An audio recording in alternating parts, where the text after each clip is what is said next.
breaking news for you. Hi there, welcome to another episode of the Transfer Talk pod. What's up, Gunners? Welcome back to Gunners Central, your home for the latest Arsenal news, transfer updates, breaking stories, and in-depth analysis. If you're a passionate Gooner, make sure to subscribe, like this video, and turn on notifications so you never miss any Arsenal updates.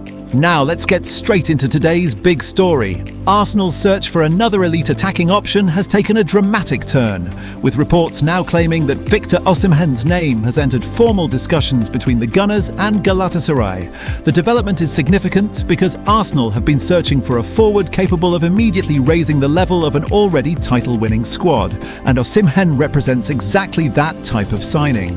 However, it is important to stress that talks do not mean a transfer has been agreed, and the current discussions appear to have emerged partly from negotiations surrounding Galatasaray's interest in Arsenal players Gabriel Martinelli and Ethan Nwaneri. According to reports, Galatasaray have made Martinelli a major target and have submitted an offer in the region of €45 million. The Turkish champions have also shown interest in Nwaneri, creating a wider conversation between the two clubs. It was during these discussions that Osimhen's situation was reportedly raised. What remains unclear is whether Arsenal's sporting director Andrea Berta actively asked about the striker, or whether Galatasaray themselves indicated that discussions could be possible.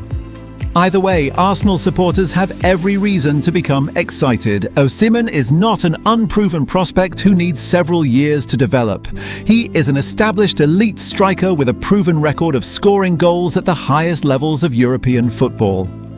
His previous spell at Napoli saw him become one of Serie A's most dangerous forwards, while his time in Istanbul has further demonstrated his ability to carry an attack.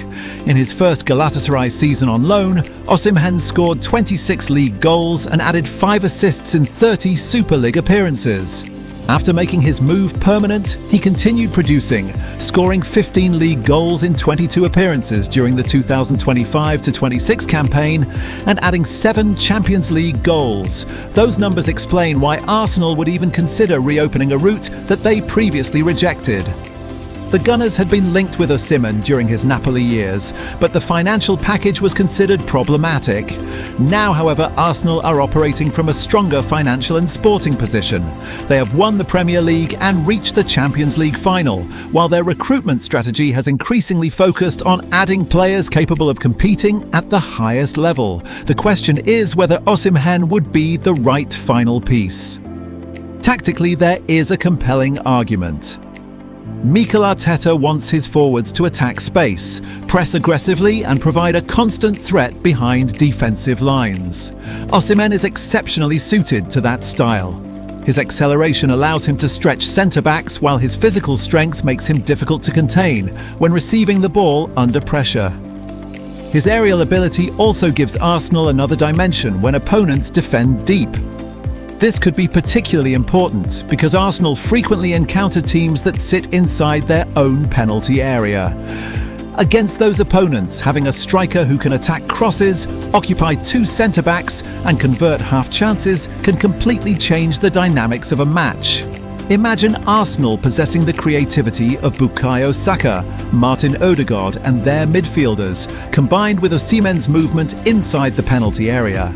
Instead of constantly having to construct perfect passing combinations, Arsenal would have a striker capable of turning one dangerous delivery into a goal. That is the difference between having a good attack and having an attack that can destroy opponents.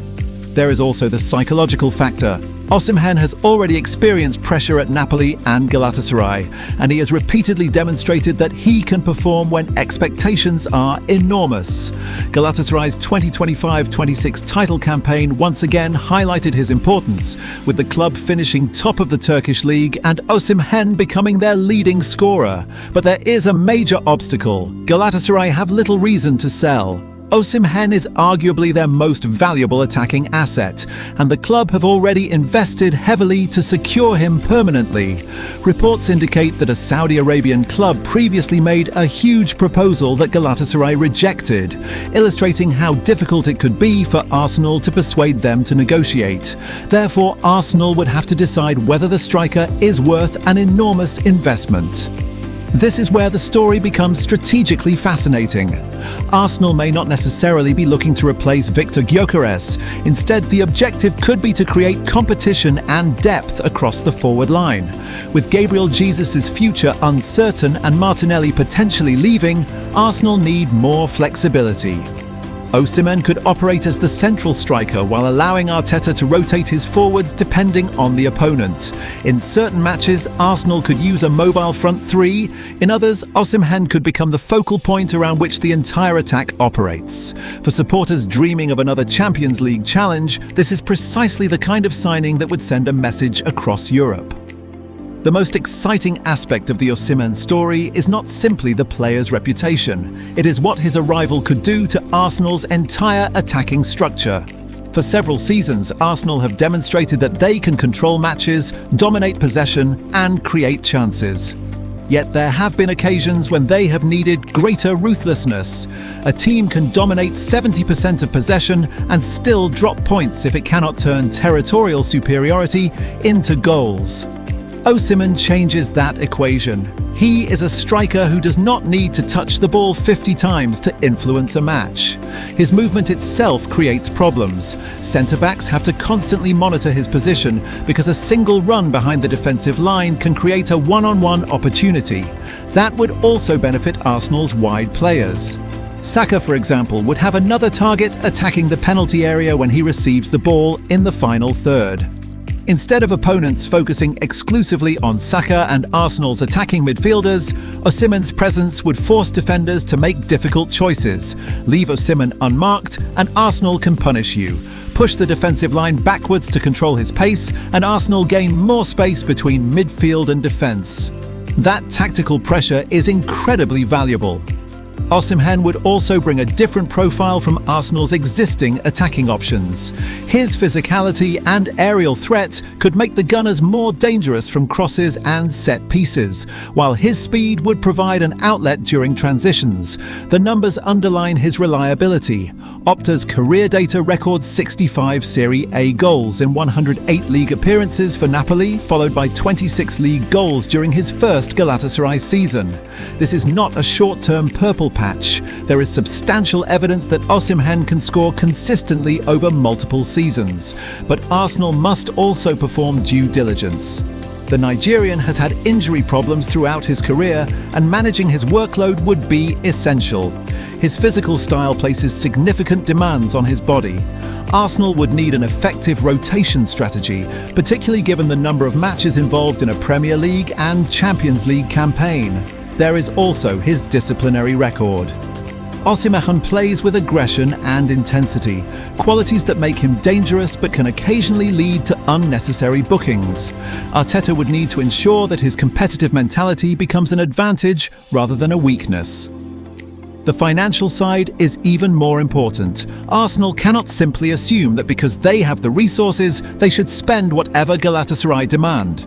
A transfer fee, salary, agent costs and long-term contract would represent a substantial commitment. The club must be certain that Osimhen is not simply a spectacular name, but a player who fits the tactical and financial plan. And then there is the Martinelli situation. Galatasaray's interest in the Brazilian could potentially make negotiations more complicated or unexpectedly interesting.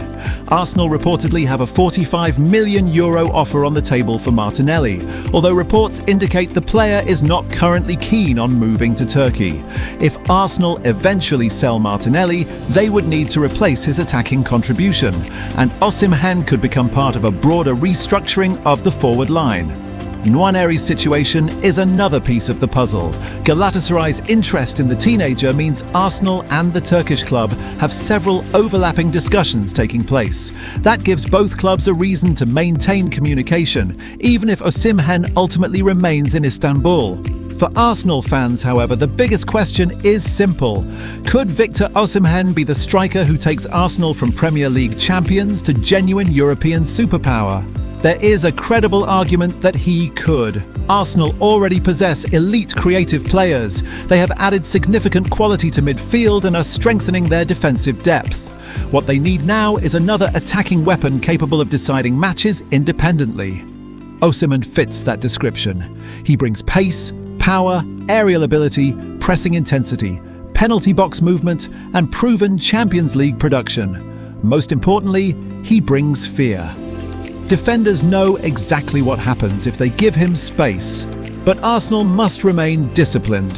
The fact that Osimhen's name has appeared in discussions is exciting, yet there is currently no confirmed agreement and no guarantee that Galatasaray will even consider selling.